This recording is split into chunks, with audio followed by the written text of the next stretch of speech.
પાટણ પ્રજાપતિ જ્ઞાતિ સમાજની નવીન સમિતિની આગામી 3 વર્ષ માટે સર્વાનુમતે કરાયેલી વરણી બાદ નવનિયુક્તિ કમિટીની પ્રથમ બેઠક મંગળવારના રોજ પાટણ નવીન સર્કિટ હાઉસ ખાતે મળી હતી।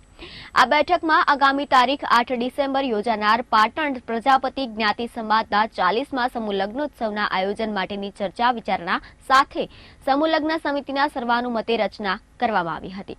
આ સાથે આ બેઠકમાં સમાજ ઉપયોગી આગામી કાર્યક્રમો જેવા કે શિક્ષણ, આરોગ્ય, સરકારી મળતા લાભો સમાજના છેવાડાના માનવી સુધી પહોંચે તે માટે નવી કમિટીએ ચર્ચાઓ કરી હતી। આ બાબતે વિવિધ પ્રોજેક્ટ તૈયાર કરવા માટે સૂચનો રજૂ કરી તેના માટે પણ મુક્ત મને વિચાર વિમર્શ કર્યા હતા। આગામી ગુરુવારથી શરૂ થતા શ્રી પદ્મનાભ ભગવાનના સપ્તરાત્રી મેળાના પ્રારંભ પ્રસંગે રાજકીય, સામાજિક અને શૈક્ષણિક આગેવાનો સાથે સમાજના શ્રેષ્ઠીઓને આમંત્રિત કરી તેઓના વરદ હસ્તે દીપ પ્રાગટ્ય કરીને મેળાને ખુલ્લો મૂકવાનું પણ આ બેઠકમાં નક્કી કરવામાં આવ્યું હતું। પાટણ પ્રજાપતિ જ્ઞાતિ સમાજની નવનિયુક્તિ કમિટી દ્વારા મળેલી પ્રથમ બેઠકમાં સમાજના પ્રમુખ ધર્મેશ પ્રજાપતિ, ઉપપ્રમુખ ચિંતન પ્રજાપતિ, મંત્રી દીપક પ્રજાપતિ, સહમંત્રી મુકેશ પ્રજાપતિ, ખજાનચી મહેશ દલવાડી, સહખજાનચી કનુ મિસ્ત્રી, ઓડિટર ઈશ્વરભાઈ પ્રજાપતિ સહિત તમામ કારોબારી સભ્યો અને સલાહકાર સમિતિના સભ્યો ઉપસ્થિત રહ્યા હતા।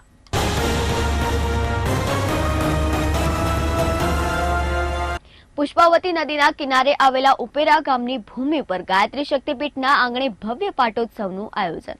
14 નવેમ્બર 2024 ગુરુવાર કારતક સુદ તેરસના દિવસે ગાયત્રી શક્તિપીઠ ઉપેરા ખાતે 44મા પાટોત્સવ ઉજવણીનું કરાયું છે ભવ્ય આયોજન।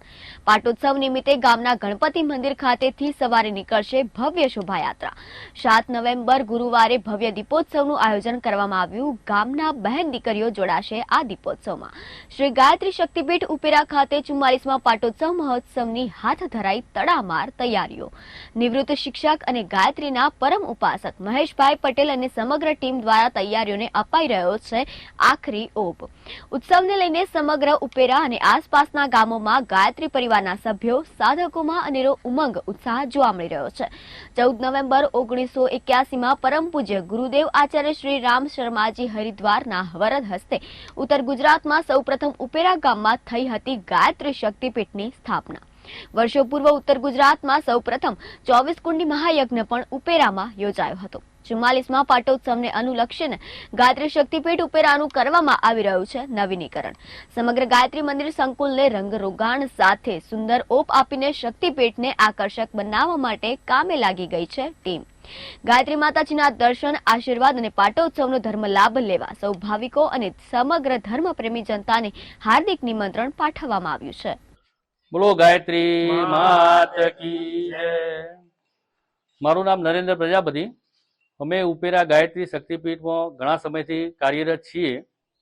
વચ્ચે થોડા સમયથી થોડી તકલીફ હતી, કામ અહીંયા ટીમ વર્ક નહોતું થઈ રહ્યું, પણ અત્યારે હાલ અમારો 44મો પટોત્સવ થવા જઈ રહ્યો છે અને છેલ્લા 2-3 મહિનાથી અમે અહીંયા બહુ સારી સેવા આપી રહ્યા છીએ અને અહીંયા જાગૃત કરી રહ્યા છીએ કે લોકોની વધારેમાં વધારે ઘસારો રહે અહીંયા અને લોકો અહીંયા આવે અને ભક્તિ અહીંયા હવનનો લાભ લે।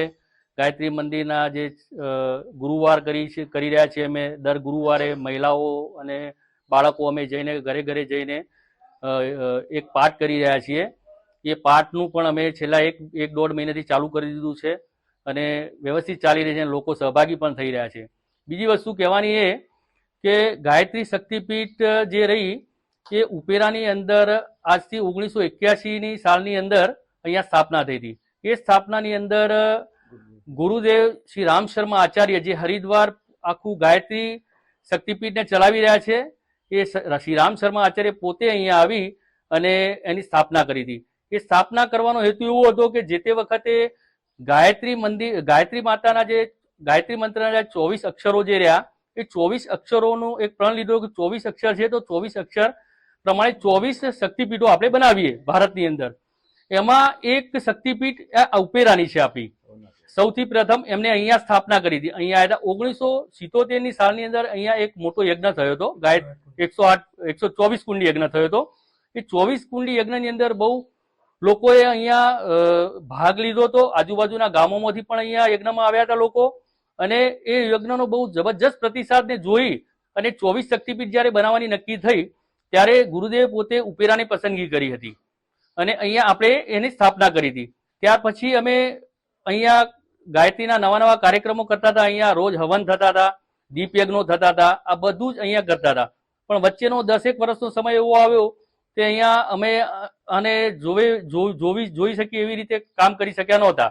ટીમ વર્ક બહુ ઘણું ઓછું હતું, બરાબર છે. પણ અત્યારે છેલ્લા 6-7 મહિનાથી અમે અહીંયા કામ ઉપાડ્યું છે અને અહીંયા સારું એવું કામ કરી રહ્યા છીએ. અને અત્યારે 44મો પટોત્સવ 14 નવેમ્બર 2024ના દિવસે થવા જઈ રહ્યો છે. તો આ પટોત્સવની અંદર અમે બધા જ લોકોને, આજુબાજુના લોકોને, જે પણ ગાયત્રીમાં માનતા હોય, ના માનતા હોય, બધા લોકોને અમે આમંત્રણ આપીએ છીએ. તમે અહીંયા આવો અને અમારા હવનની અંદર, તમે યજ્ઞની અંદર ભાગ લો અને માતાજીના આશીર્વાદનો લાવો લો. હું મહેશચંદ્ર પી પટેલ. આજે 14 નવેમ્બરે જે શોભાયાત્રા થશે એના માટે અમે અહીંયા મળ્યા છીએ. પ્રકાશભાઈ, હું, રામભાઈ પ્રજાપતિ, એમનો દીકરો, પછી યજ્ઞેશભાઈ ઠાકર અને ઠાકર પરિવાર મહેન્દ્રભાઈ, અને અમે સાથે મળીને આ ઉત્સવ ઉજવી રહ્યા છીએ. એમાં 7મી તારીખે અમે સાંજે અહીંયા દીપ યજ્ઞ રાખ્યો છે, જેમાં ગામની બહેનો આ દીપ યજ્ઞમાં ભાગ લેવાની છે. સાંજે દીપ યજ્ઞ પૂરો થયા પછી 14 નવેમ્બરે સવારે અમે ગણપતિ મંદિરથી અમારી શોભાયાત્રા નીકળશે, જેમાં 500 પરિવારો ભાગ લેવાના છે. લણવાની આજુબાજુના પંથકના બહેનો આવવાના છે, તેમજ ઉપેરા ગામની આજુબાજુના પંથકના જાસકા, સુંઢિયા, કોહડા, કરલી, આ બધા અમારા પરિવારના ભાઈઓ પણ આવશે અને સાથે મળીને આખી શોભાયાત્રા અહીંયા આવશે. ગામ વચ્ચે ત્યાં એ લોકો ગરબા પણ રમશે અને ત્યાર પછી અહીંયા આવશે અને સાથે મળીને સમૂહ ભોજન પણ લેવાના છીએ. તમને પણ અમારા દરેકને અહીંયા આમંત્રિત કરીએ છીએ. તમે પણ આમાં આવો અને ભાગ લો અને આનંદનો ઉત્સવ છે એમાં આપણે સાથે મળીને ઉજવીએ. જય ગાયત્રી, જય ગુરુદેવ. મારું નામ ઠાકર અનિલ કુમાર ગુણવંતરાય. હું ઉપેરાનો રહેવાસી છું. મારા પપ્પા ગાયત્રી શક્તિપીઠનું નિર્માણ કરેલું છે. 1972ની અંદર શાખા બનાવેલી, 1977ની અંદર 24 કુંડી યજ્ઞ કરેલો તળાવની અંદર, બરાબર. અને 1987ની અંદર 25 કુંડી યજ્ઞ કરી, સામે 108 કુંડી યજ્ઞ કરેલો. અને જે વખત પ્રતિષ્ઠા કરેલી માતાજીની 14/11/1981 એ વખતે 24 કુંડી યજ્ઞ કરેલો અને એ પટંગમાં જ કરેલો. જે શક્તિપીઠની સ્થાપના થઈ છે તે જગ્યા જ કરેલો. આ બધી માહિતી નાનપણથી આ ક્ષેત્ર સાથે હું જોડાયેલો છું અને સેવા પૂજા માતાજીની થાળ આરતી બધું પહેલેથી જ હું કરતો આવ્યો છું અને કરું છું. અને મારા એક વૃદ્ધ હતા દાદા, જે પટેલ હતા, એ પણ ગાયત્રીમાં સેવા કરતા હતા.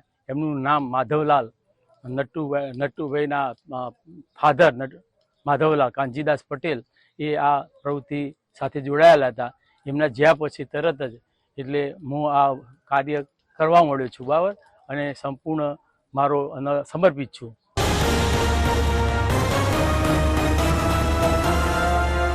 પાટણ શહેરના રોકડિયા ગેટ વિસ્તારમાં આવેલા પ્રસિદ્ધ શ્રી જગન્નાથ મંદિર પરિસર ખાતે વિવિધ ધાર્મિક તહેવારોને ભક્તિસભર માહોલમાં ઉજવણી કરવામાં આવતી હોય છે. ત્યારે મંગળવારને દેવ દિવાળીના પવિત્ર દિવસે પાટણના જગન્નાથ મંદિર પરિસરને 1008 દીવાની જ્યોતથી ઝળહળતું બનાવવામાં આવ્યું હતું. શ્રી જગન્નાથ મંદિર પરિસર ખાતે સાંજે મહાઆરતી થયા બાદ સમગ્ર મંદિર પરિસરમાં જગન્નાથ મંદિર ટ્રસ્ટના ટ્રસ્ટીગણ સહિત જગન્નાથ ભક્તો દ્વારા 1008 દીવા પ્રજ્વલિત કરવામાં આવતા સમગ્ર મંદિર પરિસર દીવાની જ્યોતથી ઝળહળી ઉઠ્યું હતું. તો મંદિર પરિસર ખાતે પ્રગટાવવામાં આવેલા 1008 દીપોની જ્યોતિની જેમ દરેક વ્યક્તિના જીવનમાં પણ સુખ, સમૃદ્ધિ અને શાંતિની જ્યોત પ્રજ્વલિત થાય તેવા શુભ આશય સાથે જગન્નાથ મંદિર ટ્રસ્ટના ટ્રસ્ટીગણ સહિત જગન્નાથ ભક્તો દ્વારા ભગવાન જગન્નાથ સન્મુખ પ્રાર્થના કરી લોકોનું જીવન પણ પ્રકાશમય બને તે માટે સનાતન ધર્મની હજારો વર્ષ જૂની પ્રાચીન પરંપરાના જતન માટે સૌએ સંકલ્પ ગ્રહણ કરીને આ ધાર્મિક ઉત્સવની ઉજવણીને યાદગાર બનાવી હતી. પાટણનું જગન્નાથ મંદિર સંસ્કૃતિના ઉત્થાન અને સંસ્થાપન માટે સદાય અગ્રેસર રહ્યું છે. ત્યારે દેવ દિવાળી નિમિત્તે ભગવાનના સાનિધ્યમાં પ્રકાશિત કરવામાં આવેલા આ દીપ જ્યોતિના દર્શન માટે મોટી સંખ્યામાં સનાતન ધર્મ પ્રેમીઓ ઉપસ્થિત રહી ધન્યતા અનુભવી હતી. આજે જગન્નાથ ભગવાનની અંદર જે દેવ દિવાળી હોવાથી ભગવાનને સાંજે 7 વાગ્યાથી લાઇટો બંધ કરી દેવામાં આવી છે અને એમાં જગન્નાથ મિત્ર મંડળ, જે મહિલા મંડળ છે, એમના તરફથી 1008 દીવા આજે ભગવાનને અર્પણ કરવામાં આવે છે. અને એને એટલું એવું કે ભગવાનને આખા વર્ષના 3 મૂર્તિ છે, 365, એટલે કે 1000 ને 1095 દીવા આજે ભગવાનને રોજ અર્પણ કરવામાં આવ્યા છે અને 2 કલાક સુધી આ રોશની રહેશે. બસ ભગવાન આવી રીતના પ્રકાશમય જીવન સૌનું બનાવે એવી ભક્તજનોની અને સૌની મનોકામના પરિપૂર્ણ એ જ આશા સાથે આ દીપ પ્રાગટ્ય કરવામાં આવ્યું.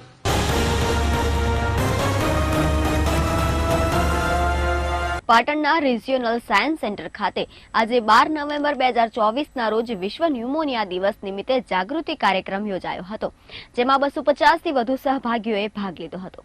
નિષ્ણાંત ગાઈડ દ્વારા વૈજ્ઞાનિક ચર્ચાના માધ્યમથી ન્યુમોનિયા રોગ, તેના લક્ષણો અને તેના નિવારણ માટેના ઉપાયો સાથે ન્યુમોનિયા સામે રસીકરણનું મહત્વ વિશે સહભાગીઓને જાણકારી આપવામાં આવી હતી. સાયન્સ સેન્ટરના પ્રોજેક્ટ ડાયરેક્ટર ડોક્ટર સુમિત શાસ્ત્રીએ જણાવ્યું હતું કે આ પ્રકારના કાર્યક્રમો દ્વારા સાયન્સ સેન્ટર સહભાગીઓને વૈજ્ઞાનિક અધ્યયન, આરોગ્યના રક્ષણ અને નવું જ્ઞાન મેળવવાની ઉત્તમ તક પૂરી પાડે છે.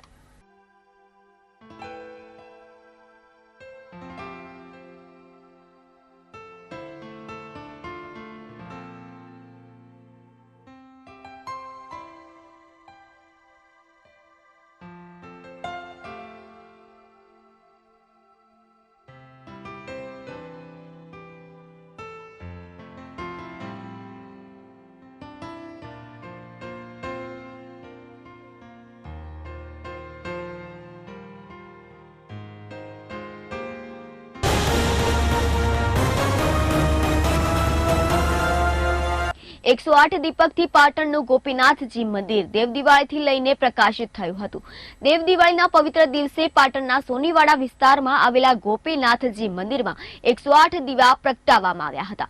દીપજ્યોતિ દરેક વ્યક્તિમાં પણ પ્રજ્વલિત થાય તેવા શુભ આશય સાથે લોકોનું જીવન પ્રકાશમય બને તે માટે આપણે દીપોત્સવ હજારો વર્ષોથી કરતા આવ્યા છે. આપણી હજારો વર્ષ જૂની પ્રાચીન પરંપરાના જતન માટે આપણે આવા ધાર્મિક ઉત્સવો ઉજવતા જરૂરી છે. પાટણનું ગોપીનાથજી મંદિર સંસ્કૃતિના ઉત્થાન અને સંસ્થાપન માટે સદાય અગ્રેસર રહેલું છે. ત્યારે ભગવાનના સાનિધ્યમાં પ્રકાશિત થનાર આ દીપજ્યોતિના દર્શન માટે સૌ સનાતન ધર્મ પ્રેમીઓએ દર્શન કરીને ધન્યતા અનુભવી હતી. તો સાંજે 6 થી 9 કલાક દરમિયાન સોનીવાડા વિસ્તારમાં આવેલા ગોપીનાથ મંદિર ખાતે મોટી સંખ્યામાં ભાવિક ભક્તોએ દેવ દિવાળીને લઈને દીપજ્યોતિના દર્શનનો અનેરો લાભો લઈને ધન્યતા અનુભવી હતી.